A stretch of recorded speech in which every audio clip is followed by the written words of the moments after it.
Hello दोस्तों। कैसे हैं आप? उम्मीद है आप सब अच्छे होंगे और अच्छे से पढ़ाई कर रहे हैं। दोस्तों, जैसे कि आपको पता है कि हम एमसीक्यू सीरीज चला रहे हैं, जिसमें हम कुछ क्वेश्चंस देख रहे हैं जो हमारे एग्जाम में हेल्पफुल हो सकते हैं और हम उनको सॉल्व कर रहे हैं और उनसे संबंधित चीज़ें भी हम उसमें देख रहे हैं ताकि हमको मैक्सिमम बेनिफिट हो सके एग्जाम पर्सपेक्टिव।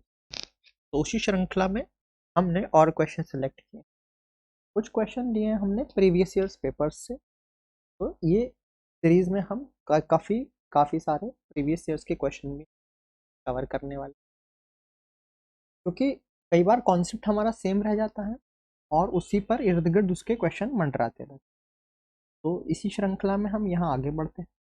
तो दोस्तों, जैसे ये क्वेश्चन आया था 2022 पेपर में, क्या आया था आपका 2022 का जो अभी जेटीयू का एग्जाम, ठीक है। अब देखिए, क्वेश्चन था विच acid is present in tomato, citric acid, oxalic acid, lactic acid, HCl। तो दोस्तों, यहाँ पर जो क्वेश्चन है सभी को 1 मार्क्स दिए गए हैं, ठीक है। क्वेश्चन में मार्क्स इसलिए गए हैं क्योंकि दो आपके ऑप्शन ए और बी आपके सिमिलर हो गए हैं, क्योंकि टोमेटो के अंदर सिट्रिक एसिड भी होता है और ऑक्जेलिक एसिड भी होता है। तो ऐसे में आप कोई एक कैसे चूज कर, ठीक है। तो दोस्तों, हम आगे बढ़ेंगे कि क्या क्वेश्चन हो सकता था और उसका क्या आंसर होना। अब देखिए, आगे बढ़ने से पहले मैं आप सभी से रिक्वेस्ट करूंगा कि वीडियो को तुरंत लाइक कर दीजिए अगर आप देख रहे हैं, और अपने दोस्तों के साथ भी शेयर कीजिए। चैनल को आप सब्सक्राइब कीजिए, बेल आइकन प्रेस कीजिए ताकि आपको आने वाले नोटिफिकेशन भी मिलते रहे। हम जो भी आपके लिए मेहनत कर रहे हैं उसमें सिर्फ एकमात्र मोटिवेशन आपका है कि आप ज़्यादा से ज़्यादा वीडियो को लाइक करें और चैनल को सब्सक्राइब करें, यही हमारा मोटिवेशन है। इसी के साथ हम आपसे रिक्वेस्ट करते हैं कि आप तुरंत वीडियो को लाइक कीजिए और हमारे चैनल को अभी सब्सक्राइब कीजिए। चलिए आगे बढ़ते हैं। अब देखिए, इस क्वेश्चन का क्या क्वेश्चन बन सकता था, जो हमने पॉसिबिलिटी निकाली है वो ये बन सकता था अगर करेक्ट क्वेश्चन बनता तो। Which of the following acid is predominantly found in tomato? Option acetic acid, tartaric acid, oxalic acid, lactic acid. तो अगर ये हमारा बनता तो इसका करेक्ट आंसर होता ऑक्जेलिक एसिड, ऑप्शन, ठीक है दोस्तों। Oxalic acid is a chemical compound that occurs naturally in almost every plant to some degree, including fruit, vegetable, and green plant. Tomato contains more than 10 types of acid, such as कौन कौन से acid होते हैं? Citric acid इसके अंदर होता है, इसके अंदर मैलिक एसिड होता है, ठीक है, इसके अंदर एस्कॉर्बिक एसिड होता है टोमेटो के अंदर, और इसी के अंदर ऑक्जेलिक एसिड। तो ये एसिड इसमें पाए जाते हैं। Oxalate acid contains of tomatoes is about 20 milligram per 10 gram serving. Very ripe tomatoes generally contains higher oxalate amount than less mature. तो जितना पका हुआ होगा टमाटो उसमें उतना ज़्यादा ऑक्सलेट होगा। तो अब आपको समझ आ गया होगा दोस्तों कि यहाँ पर सभी को 1 मार्क क्यों मिल गया है, ठीक है। क्लियर है दोस्तों? तो उम्मीद है ये क्वेश्चन आपको समझ आया होगा। और ये हम किसकी बात कर रहे थे? टोमेटो की बात कर रहे थे। टोमेटो के अंदर ये सब, ठीक है। अब देखिए कुछ चीज़ों, देखिए अगर यहाँ पर आपका किसी एक चीज़ से पूछा है, हो सकता है अगले एग्जाम में या आने वाले अपकमिंग एग्जाम में किसी और चीज़ से रिलेटेड पूछ ले। बेसिकली ये क्वेश्चन जो है आपका जनरल साइंस का क्वेश्चन, ये जो क्वेश्चन आपका है जनरल साइंस से रिलेटेड, ठीक है। अब देखिए, कुछ लोग बायोलॉजी से भी रिलेट कर सकते हैं, ठीक है। अब देखिए, जैसे ये नेचुरल सोर्स और एसिड की हम बात करें, विनेगर में सिट्रिक एसिड आपका होता है, ऑरेंज में सिट्रिक एसिड होता है, टर्मरिन में टार्ट्रिक एसिड होता है, टोमेटो में यहाँ देखिए ये ऑक्जेलिक एसिड होता है प्रेडोमिनेंटली, ठीक है। और भी होते हैं लेकिन मेनली यही होता है। सोर मिल्क में लैक्टिक एसिड, लेमन में सिट्रिक एसिड, आन स्टिंग में मेथनोइक एसिड और नटल स्टिंग। तो दोस्तों, ये भी हम चीज़ें याद कर सकते हैं, ठीक है। तो हो सकता है इस बार टोमेटो से रिलेटेड क्वेश्चन पूछा है, अगली बार विनेगर से रिलेटेड पूछ ले, या फिर आपका लेमन से रिलेटेड पूछ ले, या एंटिस्टिंग से रिलेटेड पूछ ले। तो दोस्तों, इस तरह के क्वेश्चन जनरली एग्जाम्स में घूमते रहते हैं। तो आपको ये चीज़ें प्रिपेयर करनी चाहिए। चलिए अगले क्वेश्चन की तरफ बढ़ते हैं। नेक्स्ट क्वेश्चन आपका है, in which pH range does our body work to survive in the atmosphere? 5.5 to 8.5, 7 to 7.8, 2.3 to 7, 7.5 to 12 point. तो इसका करेक्ट आंसर बी है दोस्तों, जैसा कि आंसर बी में दिया हुआ है। अब देखिए क्या है, समझते हैं। जो ह्यूमन बॉडी का पीएच है वो 7 to 7.8 होता है। pH scale used to measure that the water based solution is acidic or basic। तो pH स्केल मेरा बताएगा, pH स्केल मेरा बताएगा सॉल्यूशन एसिडिक है या फिर मेरा basic. Pure water is neither acidic nor basic at room temperature. Room temperature का मतलब room temperature 25 degree centigrade and has a pH value 7। Water का पीएच कितना हो? वाटर 7। क्लियर?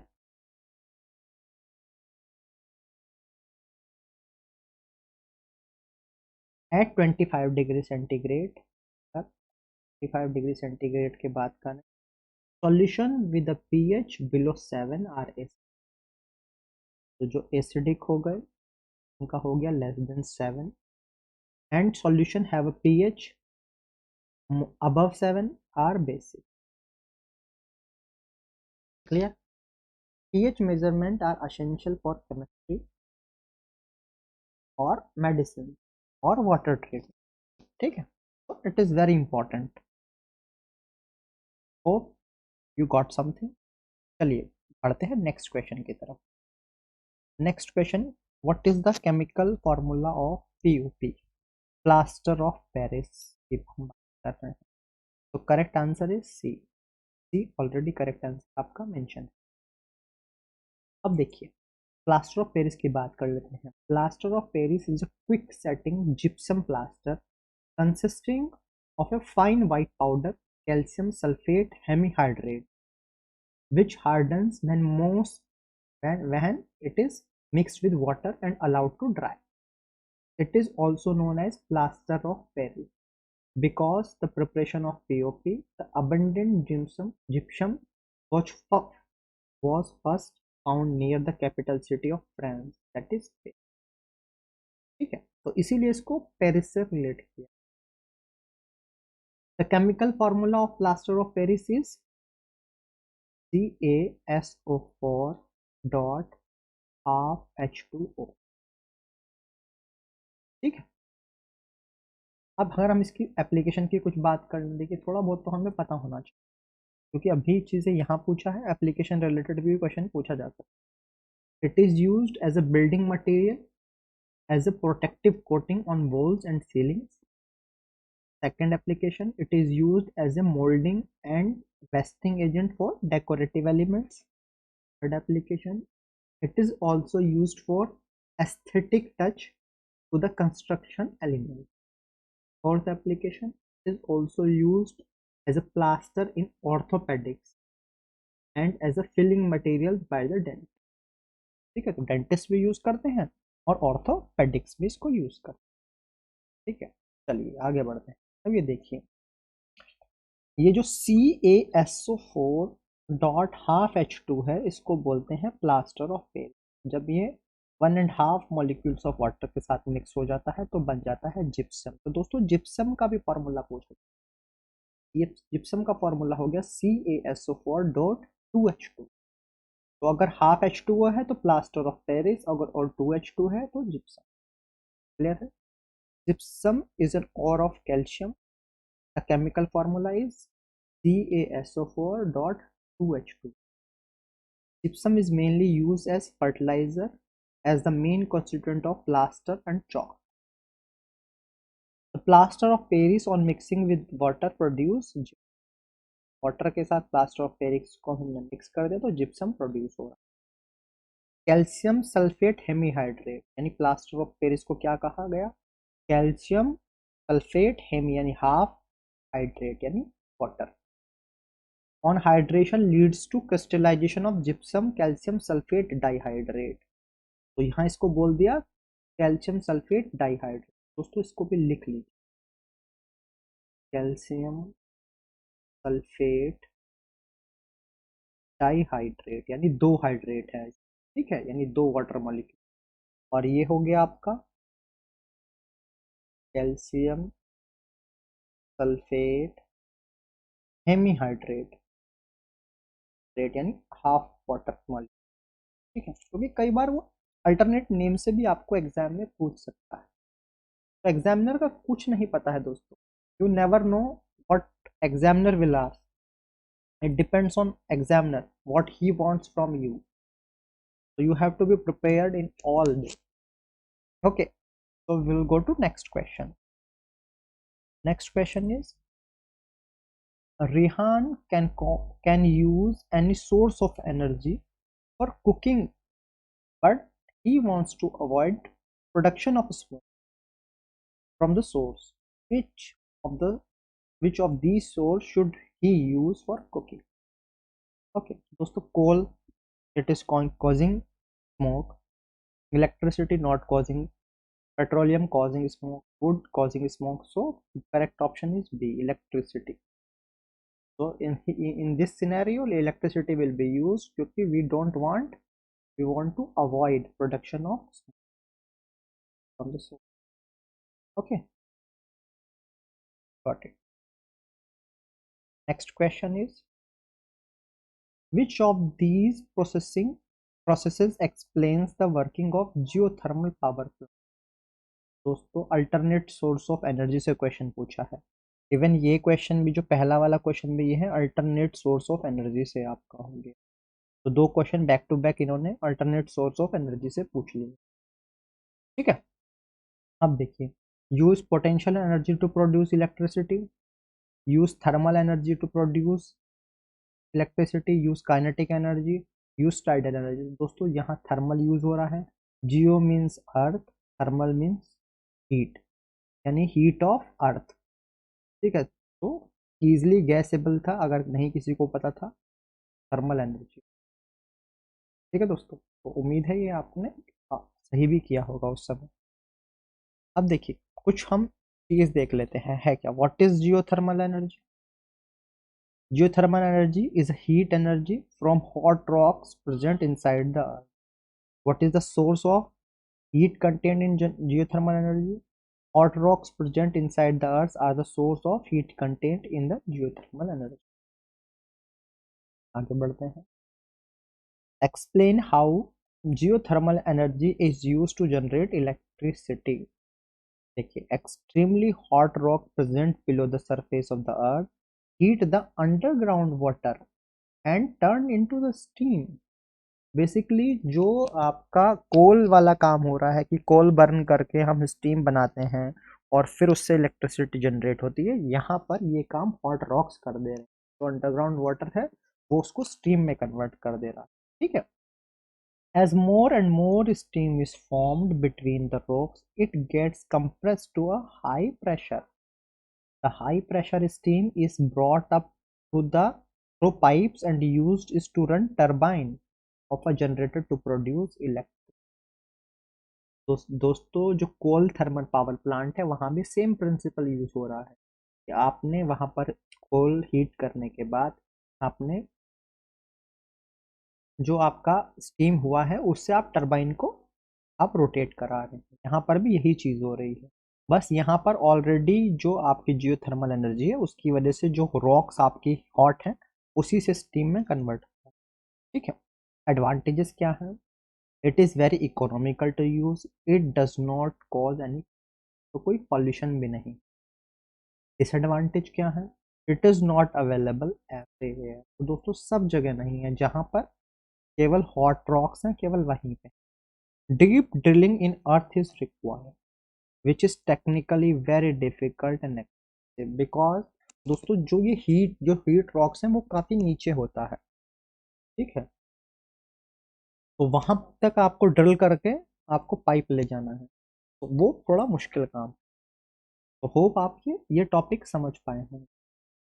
दोस्तों थोड़ा सा ओवरव्यू जियो थर्मल एनर्जी का इसलिए दिया गया है कि अगर आपका कंसेप्ट क्लियर होगा तो क्वेश्चन अगर दाएं बाएं भी आपका आ रहा है तो आप इजीली कर पाए। हो सकता है क्वेश्चन आपका डिसएडवांटेज पर ही पूछ ले, एडवांटेज पर पूछ ले, तो कुछ नहीं पता है दोस्तों कि एग्जामिनर क्या पूछे। तो यही सोचकर हमने थोड़ा सा इसका थियरी भी इसमें इंक्लूड करने की। चलिए नेक्स्ट क्वेश्चन की तरफ बढ़ते हैं। Which group of waste material can be classified as a non biodegradable? ठीक है दोस्तों, तो करेक्ट ऑप्शन ऑलरेडी दिया हुआ है। नॉन बायोडिग्रेडेबल की बात कर, non biodegradable material can be characterized as a category of substance that cannot be broken down by a natural organism and act as a source of pollution। Okay दोस्तों, तो जो भी हमारे ऑर्गेनिज्म हैं वो उसको फर्दर स्मॉल स्मॉल जो components हैं, नेचुरल कंपोनेंट्स, उसमें ब्रेक नहीं कर पाते हैं। जब वो ब्रेक नहीं कर पाते हैं तो वो एज इट इज हमारे इन्वायरमेंट में घूमते रहते और फिर वो पॉल्यूशन हमारा। Non-biodegradable waste is a waste that cannot be decomposed or dissolved by natural chemicals. They have existed on Earth for thousands of years without any deterioration. तो उसमें कोई डिटरेशन नहीं हो, कोई डिग्रेडेशन उसमें नहीं, as it is. Dead animals, vegetables and flowers are biodegradable waste. These are the biodegradable and it can be degraded by the microorganisms. Biodegradable materials can be described as a substance that can be decomposed by the bacteria or the natural organism and does not contribute to the pollution. So biodegradable waste is a waste material that can be contaminated by natural cause such as organism, example bacteria or fungi, abiotic elements such as temperature, ultraviolet and so we have to use biodegradable things. So it can be broken down into simplest materials or components by the organism. So it can be the part of the nature again. So we have to focus on that. Okay guys, hope you got it something out of it. So we will go to next question. Question is, when a plane mirror is rotated through a certain angle, the reflected ray turns to twice as much as the angle and the size of the image is doubled, half, becomes, remains. Correct answer is remains. The size of the image does not change when the mirror is rotated by a certain angle, but the reflected ray rotates twice the angle of rotation of incident. Okay, reflected ray will do that, but size will remain. Okay, we'll see one illustration here. Consider a plane mirror and a fixed incident beam of light. Before the mirror has turned, the angle incidence is theta. Okay, as the reflection angle. If mirror turns through angle theta, the normal is rotated by the angle theta. Angle of incidence is increased to a 2 theta. Therefore, the reflection angle must raise to the theta to 2 theta. The difference between the final reflection angle and the initial reflection angle is 2. Okay. Thus, for a fixed incident ray, the reflection angle is twice the angle through which the mirror has rotated. When a plane mirror is rotated at angle theta, the reflected rotates through the angle 2 theta. However, the size of the image remains changed, only position। ठीक है, तो केवल position का हमें यहाँ पर shifting होगा, जो आपका है वो एज इट इज ऐसा ही बना रहे। ठीक है दोस्तों, तो उम्मीद है ये आपको पोर्शन समझ आया होगा। हमने कोशिश की है जितने इजी वे में इसको समझाने की। अगर फिर भी आपकी किसी क्वेश्चन को लेकर कोई क्वेरी है तो आप हमें कमेंट बॉक्स में बता सकते हैं उस क्वेश्चन पर, और अच्छे से कोई एक्सप्लेनेशन लेकर आ सकते हैं। तो दोस्तों इसी के साथ आज का ये वीडियो लेक्चर हम समाप्त करेंगे। जाने से पहले मैं आप लोगों से कहूँगा कि आप वीडियो को लाइक कीजिए, चैनल को सब्सक्राइब कीजिए और अपने दोस्तों के साथ भी शेयर कीजिए ताकि वो भी बेनिफिट ले सके, और बेल आइकन को भी प्रेस कीजिए ताकि आपको आने वाले हमारे नोटिफिकेशन मिलते रहें। इसी के साथ मैं ये वीडियो लेक्चर एंड करता हूँ। आप पढ़ते रहिए, हंसते रहिए, मस्त रहिए, और इसी के साथ जय हिंद, जय भारत।